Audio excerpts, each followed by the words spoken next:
Okay, let's dive right into this. With the 2026 Soccer World Cup just around the corner, soccer fever is definitely starting to build. But what if I told you that the exact same strategies used on the pitch apply to literally the biggest financial decision of your life? Welcome to this explainer. Today, we're exploring an incredible concept called the 2026 Soccer World Cup mortgage mistake: why Canadians are hiring the opposing team's coach. This comes directly from Camilo Rodriguez over at Mortgages Lab. He outlines what he calls the mortgage match. And honestly, it reveals a massive mistake people make every single day. See, getting a mortgage isn't just a bunch of boring paperwork. It's exactly like playing a high-stakes soccer game. And if you don't even know what position you're playing, well, you're gonna lose. In this game, you really need to understand right from the opening whistle that you are playing against an opponent. You're on opposite teams. On one side of the pitch, you've got Team Bank. Their sole objective? To produce more money for their shareholders. They want to maximize profits, which, let's be real here, means taking more money out of your household. Now, on the other side is Team Family. If you're managing your household, your goal is to minimize those expenses so your family gets a better quality of life. So right out of the gate, we have this natural, unavoidable conflict of interest.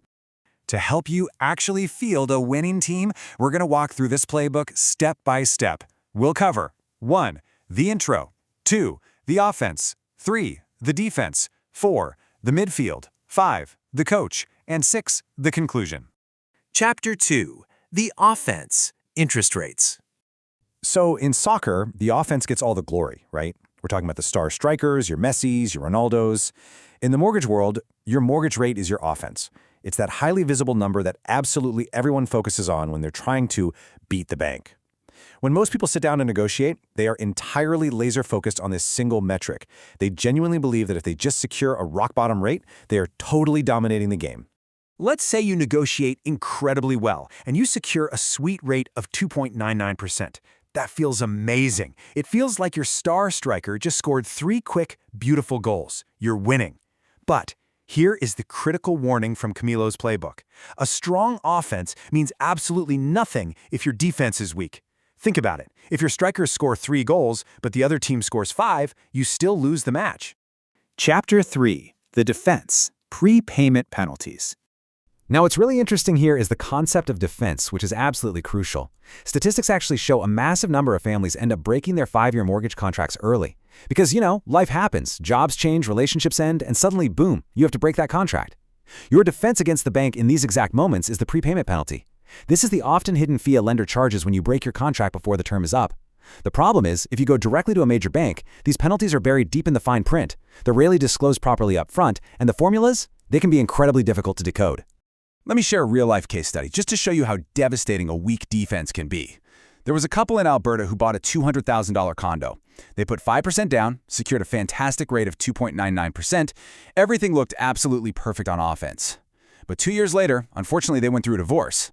Neither of them wanted to keep the condo, so they sold it. Well, when they went to the bank to settle up, they were hit with a staggering prepayment penalty of $9,500. No warning, just a massive bill. And this brilliantly illustrates a concept Camilo calls the expense rate. When you take that original 2.99% interest rate and you add in that $9,500 penalty they were forced to pay on the back end for the 2 short years they held the mortgage, their true expense rate skyrocketed. They weren't actually paying 2.99%. They effectively paid a massive 5.67% for those 2 years. Just look at the final score here. The family thought they scored 3 goals with their great rate, but the bank? They scored 5.7 goals by capitalizing on that hidden penalty.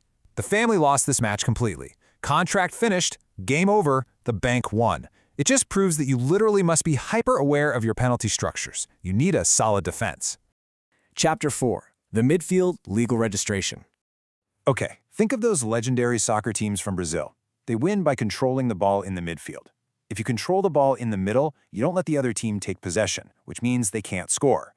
Well, in the mortgage world, controlling the midfield means understanding legal registrations, specifically standard versus collateral registrations. Now, neither of these is inherently evil, and both can actually be really good depending on your situation. But if you don't understand how they work, you are literally just handing the opposing team possession of the ball. Here is a crazy story about what happens when you lose the midfield. 2 doctors purchased a $400,000 home with an incredible $200,000 down payment, a completely perfect financial profile. But then, they had a baby, and both decided to go back to school. With tighter time and financial constraints, they missed a couple of visa payments. Just a minor hiccup, right? Well, a couple of years later, they asked their bank for a $50,000 top-up to pay off some high-interest debt. The bank initially said yes, but after noticing those skipped visa payments, they declined the loan. The doctors figured, hey, no problem at all, we have tons of equity, we'll just get a second mortgage from another lender. But they quickly discovered they were entirely trapped by their bank's collateral registration. Yeah, that collateral clause completely prohibited any other lender from putting a second mortgage behind the first one. To get the $50,000 they desperately needed, they were forced into this devastating chain reaction. First, they had to break their first mortgage, taking a massive prepayment penalty hit on their defense. Then, they were forced to refinance the entire $200,000 balance at a terrible 6% interest rate, totally destroying their offense. They got hit on the offense, the defense, and the legal midfield, all because they didn't control the ball. Let's move to and see how this builds. Chapter 5. The Coach. Choosing Advisors. I really want you to stop and think about this for a second. If you were playing in the World Cup final, would you ever walk over to the opposing team's bench and ask their coach for a strategy on how to beat them? Of course not. That is pure absurdity. There's no way. Yet, this is exactly what millions of Canadians do with their mortgages every single day. As Camilo points out so perfectly here, when you walk into a bank branch and sit down with the bank representative, you are sitting down with the coach of the other team. Now look, it's not malicious. These reps are well-trained, they're nice people, they have good intentions, but there is a severe structural conflict of interest. Even if that bank rep knows for a fact that the lender right across the street has a much better product with way lower penalties for your family, they cannot tell you. If they do, they get fired for sending business away. So the crucial point is understanding this fundamental difference in representation. A bank representative is legally and professionally restricted by their employer. They can only offer you their specific team's playbook. An independent mortgage professional, on the other hand, has access to dozens of lenders. They aren't tied to one single bank. Their sole objective is to analyze all the different playbooks out there, help you navigate the offense, the defense, and the midfield, and ultimately help you win your game. Chapter 6. Conclusion. Winning your game. To actually beat the bank, you need a holistic strategy, right? You need a great rate on offense, you need low penalties on defense, you need control of the midfield through your legal registrations, and most importantly, you need an independent coach. The empowering message from all of this is that you absolutely can win this game, but you can't just play blindly. For the full, comprehensive playbook on exactly how to structure your finances and beat the banks at their own game, you've got to check out the source material. Head over to mortgageslab.ca and pick up a copy of Camilo Rodriguez's Amazon bestseller, From Debt to Zero. It will completely change how you view your financial team. I'll leave you with this final, provocative thought to ponder today. Look at your current mortgage, or the one you are about to sign. Are you truly fielding the right team to secure your family's financial future?